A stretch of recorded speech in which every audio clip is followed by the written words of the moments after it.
ओम नमः शिवाय। नमस्कार दोस्तों, स्वागत है एक बार फिर से आप सभी का आपके अपने यूट्यूब चैनल खुशहाल ज़िंदगी में। दोस्तों, इस बार कामिका एकादशी का व्रत 31 जुलाई को रखा जाएगा। इस दिन भगवान विष्णु की पूजा की जाती है।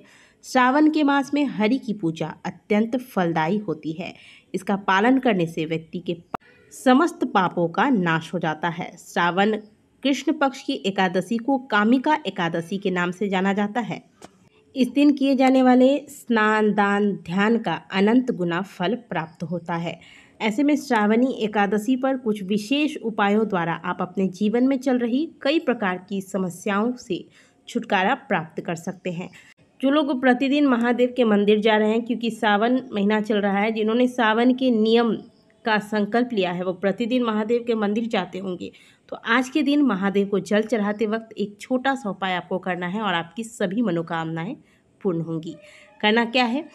आज महादेव के मंदिर जब आप जाएंगे, जल तो आप रोज़ चढ़ाते हैं, जल चढ़ाते वक्त आप 3 बार स्वधा स्वधा स्वधा बोलकर जल चढ़ाएं और जो जल बहता हुआ जलाधारी की तरफ से निकलता है वहाँ पे अपने दाहिने हाथ से जल का स्पर्श करें और उस जल को नेत्रों में लगाकर अपनी कामना करके महादेव को प्रणाम करके वहाँ अगर संभव हो तो स्वधा स्तोत्र का पाठ करें, नहीं तो महादेव के ओम नमः शिवाय मंत्र का जाप करके पुनः अंत में 3 बार स्वधा स्वधा स्वधा बोलकर प्रणाम करके वापस घर को आ जाए। इस उपाय को करने से महादेव की साक्षात कृपा भक्तों को प्राप्त होती है।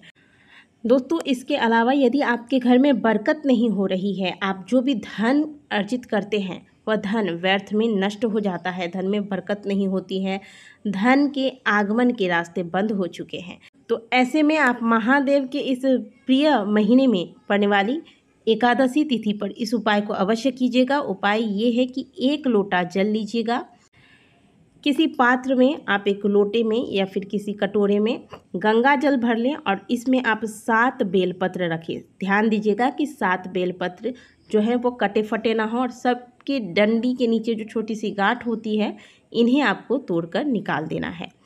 तो गंगा जल में आप ये 7 बेलपत्र लेकर महादेव के मंदिर पहुँचे। जो पात्र में आपने गंगा जल रखा है इसे श्री शिवाय नमस्तुभ्यम बोलकर नंदी महाराज के चरण पर यह जल गंगा जल अर्पित कर दें। इसके बाद जो 7 बेलपत्र आपने पात्र में रखे हैं, इन 7 बेलपत्र को एक एक करके ओम नमः शिवाय या फिर श्री शिवाय नमस्तुभ्यम बोलते हुए महादेव के शिवलिंग पर समर्पित कर दें। एकादशी तिथि पर इस उपाय को करने मात्र से आपके घर में धन रुकने लगता है, घर में धन आगमन के रास्ते खुलते हैं। तो ये उपाय श्रावण महीने की इस एकादशी पर अवश्य कीजिएगा। बहुत ही सुंदर सा उपाय है, कोई भी इस उपाय को कर सकता है। कामिका एकादशी के दिन सवेरे सवेरे भगवान कृष्ण की आराधना करें, या फिर यदि आप श्री हरि विष्णु और माता लक्ष्मी या फिर लड्डू गोपाल जी है आपके पास तो इनकी भी आप इसी विधि से पूजा करेंगे।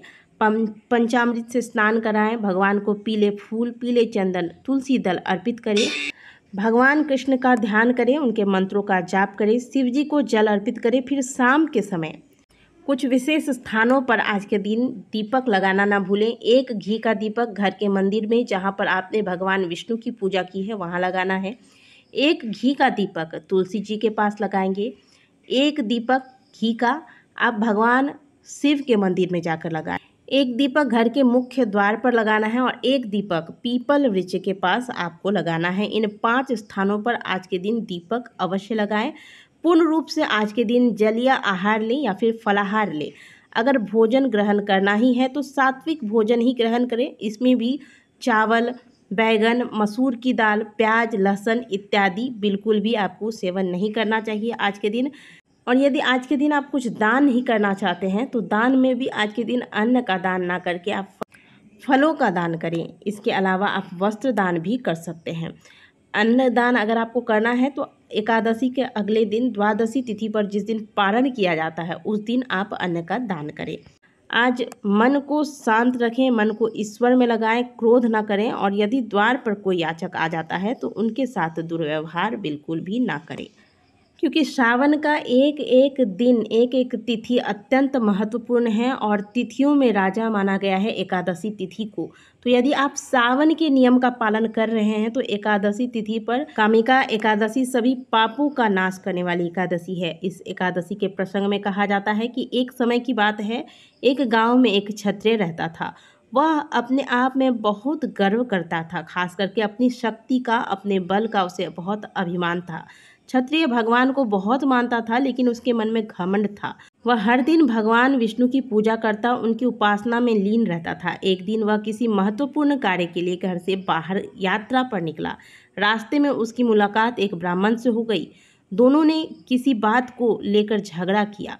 झगड़ा इतना बढ़ गया कि बात हाथापाई पर आ गई। क्षत्रिय बहुत बलवान था, इसलिए ब्राह्मण उसको दुर्बलता के कारण क्षत्रिय के वार को ब्राह्मण सहन नहीं कर पाया और वह वहीं गिर गया और उसकी मृत्यु हो गई। ब्राह्मण की मृत्यु से क्षत्रिय हक्का बक्का रह गया। उसे अपनी गलती का एहसास हुआ और वह बहुत पछताया। ये पूरी बात गांव में आग की तरह फैल गई। उस क्षत्रिय युवक ने गांव वालों से क्षमा याचना की और ब्राह्मण का अंतिम संस्कार खुद करने का वचन लिया, लेकिन पंडितों ने अंतिम क्रिया में शामिल होने से इनकार कर दिया।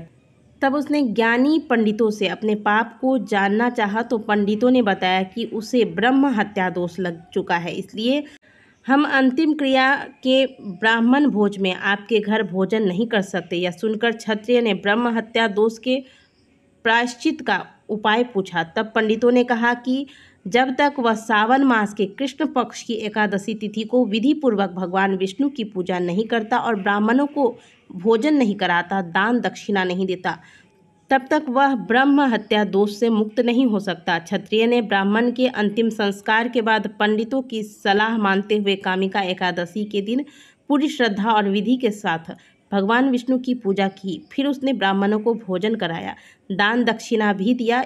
इस तरह भगवान विष्णु की कृपा से क्षत्रिय ब्रह्म हत्या दोष से मुक्त हुआ। तो दोस्तों, ब्रह्म हत्या जैसे पाप से भी यदि कोई मुक्ति दिला सकता है तो वो है श्रावण मास के कृष्ण पक्ष की यह एकादशी, जिसे हम कामिका एकादशी कहते हैं। इसीलिए आज के दिन आपको सभी नियम जो बताए गए हैं, इन नियमों का पालन करते हुए व्रत करना चाहिए। व्रत नहीं कर सकते हैं तो फलाहारी भोजन करते हुए भगवान विष्णु का ध्यान करना चाहिए। वीडियो अगर आपको अच्छी लगी है तो वीडियो को लाइक ज़रूर कीजिएगा। कमेंट बॉक्स में हर हर महादेव अवश्य लिखिएगा।